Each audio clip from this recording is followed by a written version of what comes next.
it's like we see in the gym a lot. People want to come in, hey, I'm 40. I haven't trained in 10 years. I had 2 kids. I have this gut. My back hurts. Like, I read your stuff. I watched your stuff. I want to get strong. It's like, great, dude, put on the shoes. Let's start squatting and deadlifting. Boom. You know how to do the movements. Let's add some weight. Let's add some weight. Let's add some weight. Now it's hard. What happens? I quit. Yeah. And it's like, well, if you want the result of the other side, not looking like you look, losing some weight, having muscle mass, not having back pain, being able to take your kids hiking or whatever, you have to do the hard stuff. Mm-hmm. And back to like, where does that come from? You know, I've seen a lot of people learn it in the gym. You know, they've actually never dealt with something like hard. And they, you know, you watch them kind of develop as you add load to the bar and they perform the movements. But yeah, I think that's the shortcoming is, I guess you could say, dealing with adversity or dealing with something that's really hard that you're supposed to do anyway, whether you like it or not.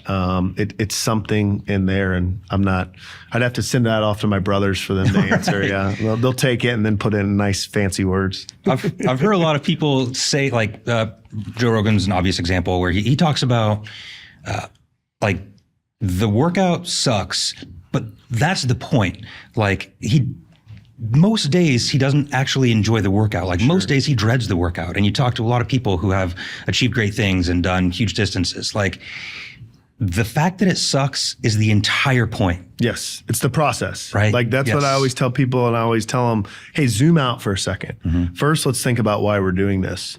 As we age, we lose muscle mass, we lose function. Everyone's seen their grandma with a walker, with a cane. We want to avoid that. How do we avoid that? Hey, here's a simple approach.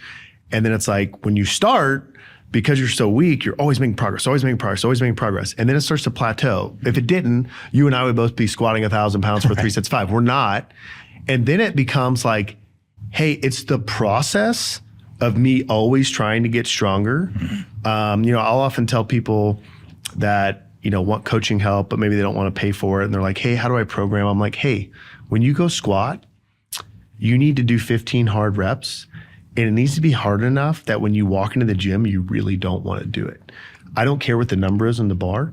I don't care. But if you've gone through that at like what we call novice gains and you're on the other side of that, I'm not saying you need to be scared of your workout, but you need to literally open the door to the gym and be like, I don't want to do this.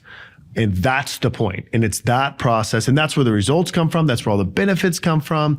But it's, man, this is not going to be fun. I mean, today I'm training with 4 guys at 3 p.m.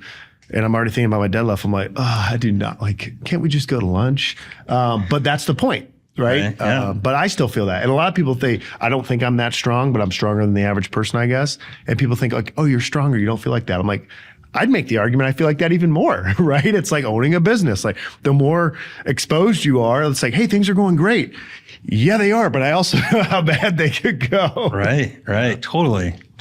I had the same thing when I was running the gym. At first, I'm like, okay, let's make this gym friendly for people who haven't been to the gym before. I tried going after that market.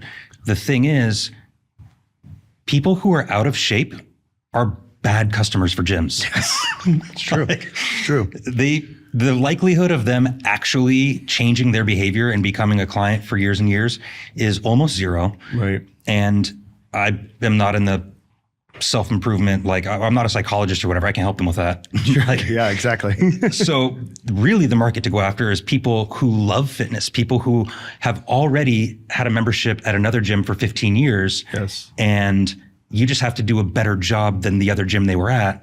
But they're going to be the consistent client if you do a good job. Yeah. Or they want something difficult, hard. They want to be pushed, you know, not to get too far off topic, but my dad's a Southern Baptist preacher. And in the early 2000s, there was a movement in the church, what they call seeker sensitive, meaning, hey, we're going to play music that you would hear at the bar. Mm-hmm. We're going to dress the way you would dress, you know, going to a restaurant. We're going to bring the world, how the world lives, into the church, that when you come into the church, you don't feel bad. And it boomed for a little while.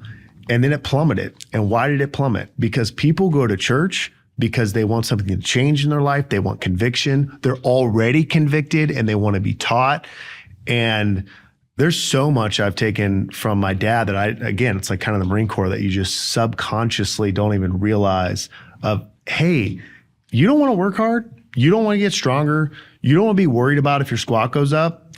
Now, I don't want you as a client. And occasionally I meet you, I see in your eyes, I go, oh, I can convince this guy, right? It's like a convert. Like I can convince him. But most of the time, right away, like, sorry, you're like, we're not the place for you. Right.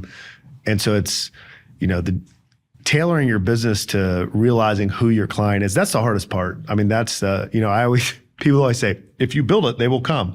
And I always say, if you build it, they won't. Like they will not come. You have to go find them, put a noose around their neck and drag them through the door and hope they stay, but they won't just come. Right. Yeah. I don't know. I wish that I was alive back when that was a thing. It's not true anymore. Yeah, not true.